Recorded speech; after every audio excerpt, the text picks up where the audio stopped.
I'm here. I'm in Paris.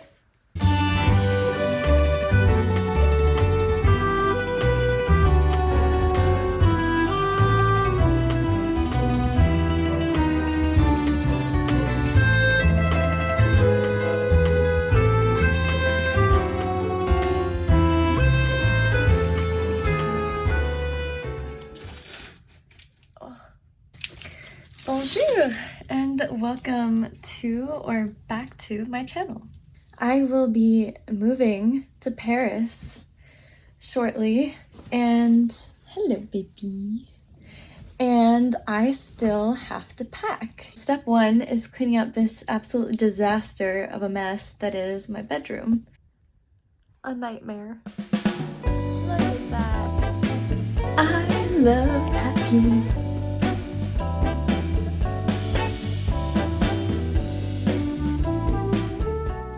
I have to decide what to pack for both 4 months in Paris and then another 4 or so months traveling through Europe or Asia, or I haven't really completely figured that part out yet, but I have to pack for winter basically, and I have to pack for summer. 2 separate things. I decided to do the KonMari decluttering method with my clothes to prepare for packing for Europe.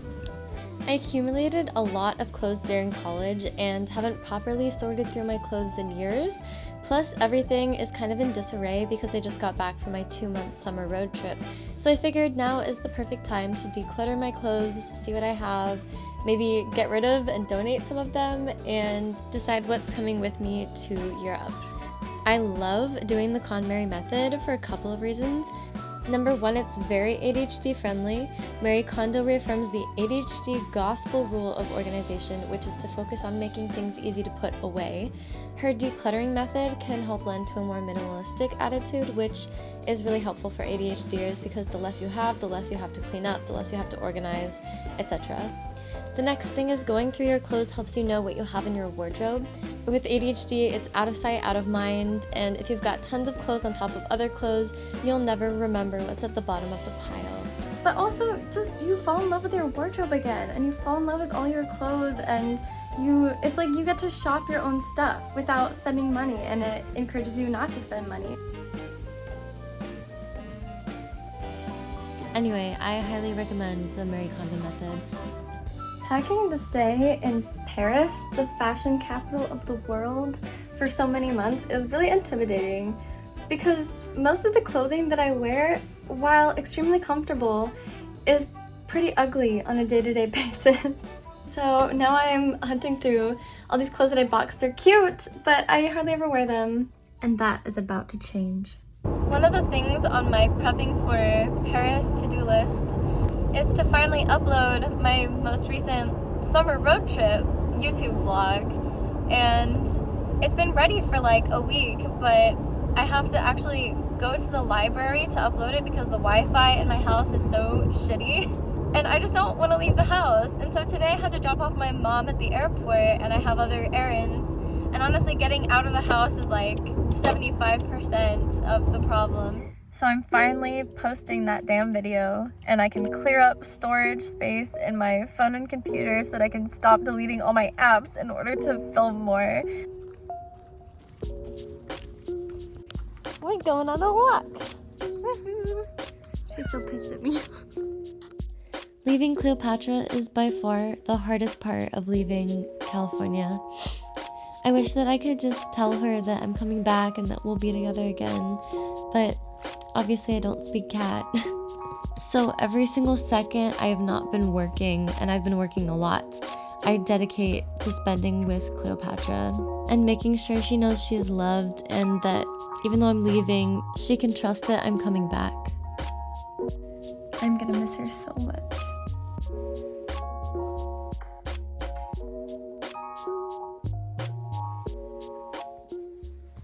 I feel like I'm low-key resistance training for Paris because I usually get like seasonal depression because of the weather. It's so gloomy and there's no sun and no vitamin C or whatever.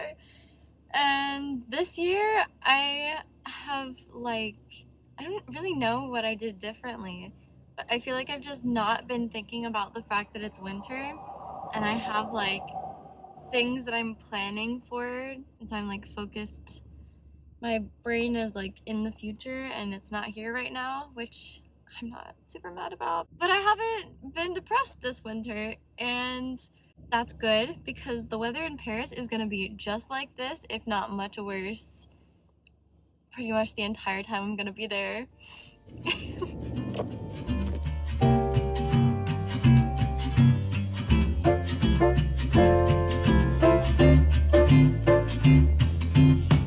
Hey, so today I am going to be volunteering with the bunnies for a bunny adoption event with a organization called Leaps and Bounds.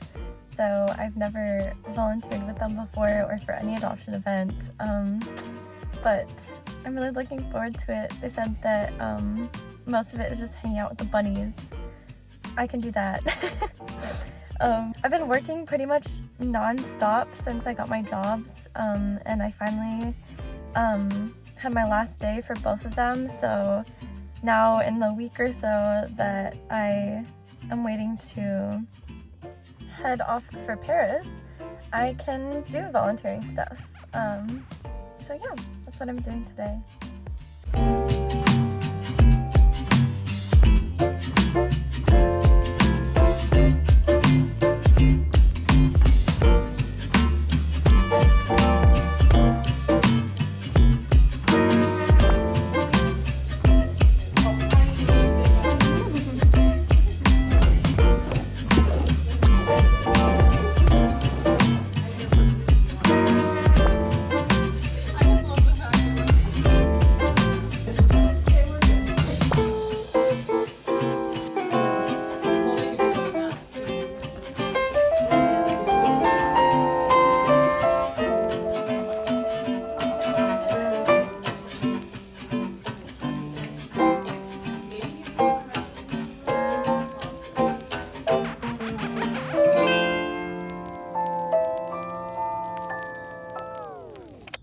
Cat booty.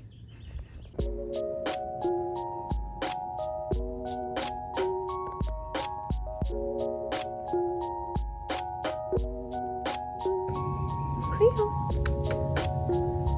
Cleo.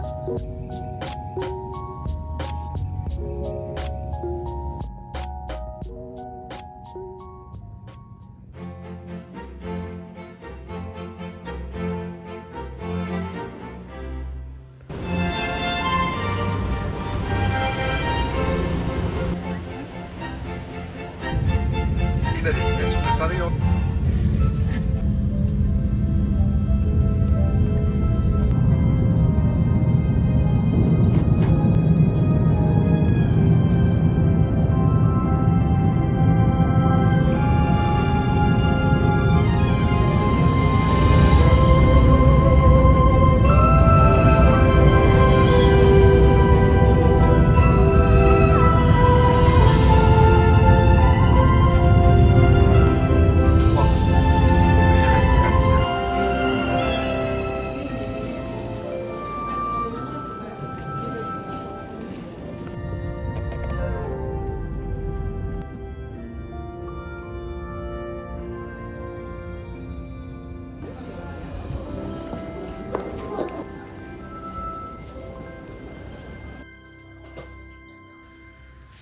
I'm here! I'm in Paris!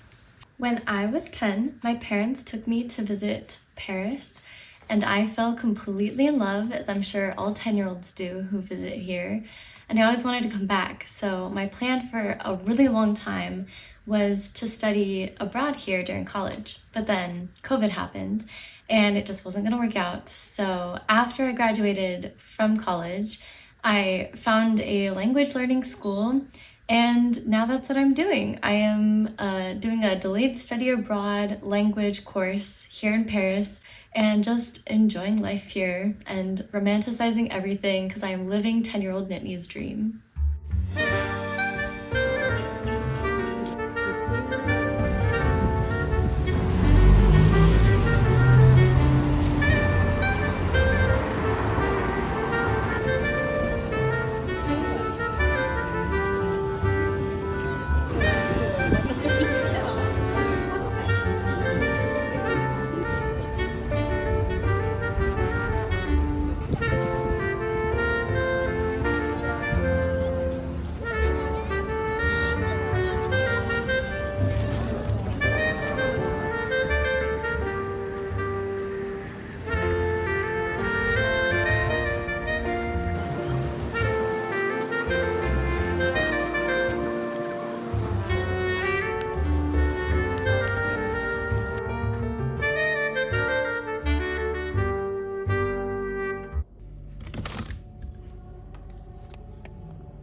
Today we're going to Mass in Saint-Sulpice.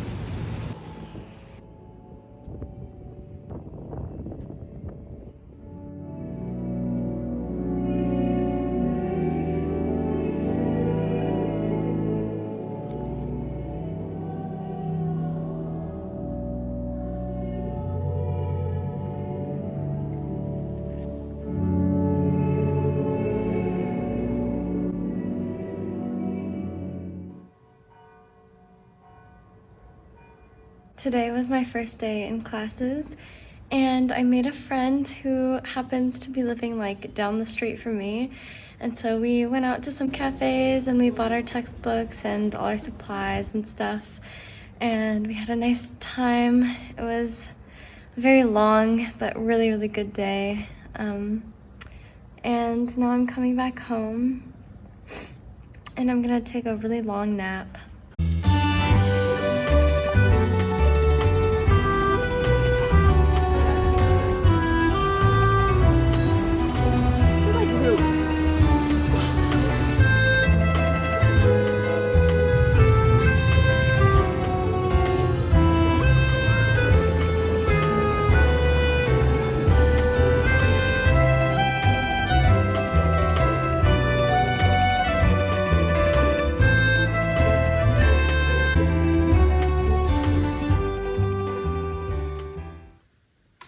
Je suis très fatiguée.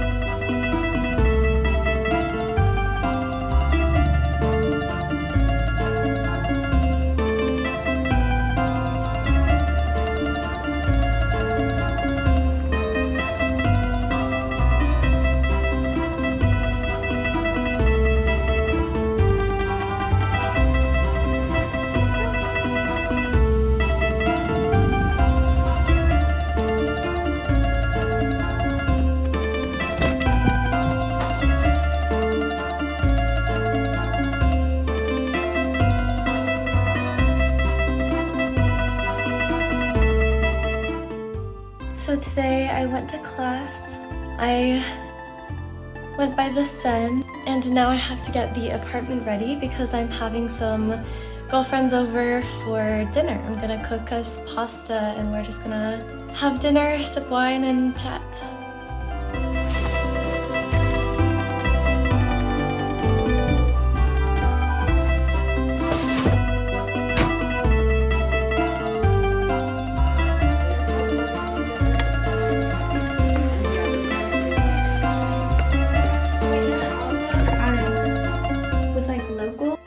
That was such a lovely evening. It was so nice to have my friends over.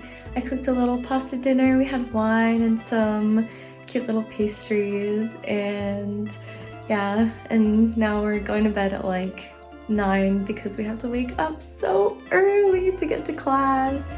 I'm not a great cook, but the one thing I know I can make is pasta.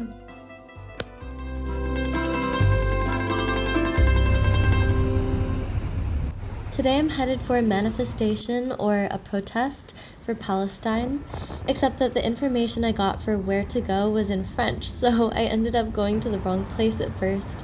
But I got to see the Arc de Triomphe for the first time since being here, so that was cool. Then I was running super late for the manifestation, so I took the Paris Metro back. Since I was late, I ended up catching a beautiful sunset along the Seine with the Eiffel Tower in the background.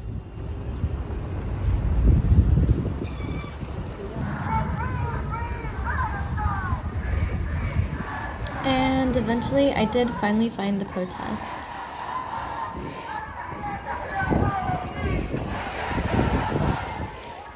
It was a really powerful protest, and it was incredible to see so many people come out in support of Palestine. Something I've noticed since living here is that Parisians really take their right to protest seriously. There's at least one happening every single day here. And even though I don't speak French and I didn't know what we were chanting, I knew what we were chanting.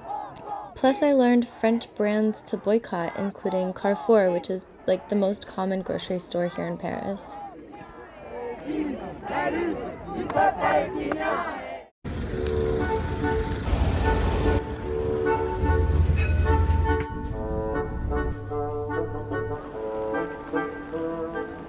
My favorite activity is wandering, and in Paris there is no shortage of places to go and things to do.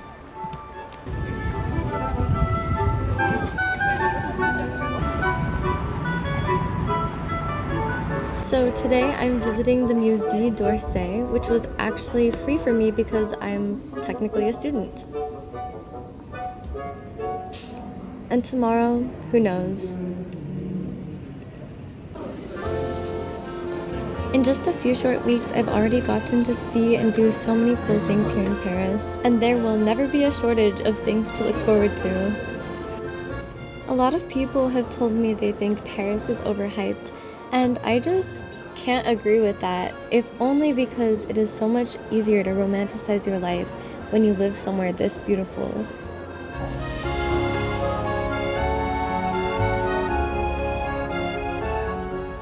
So here's to many more Parisian adventures. I will see you soon.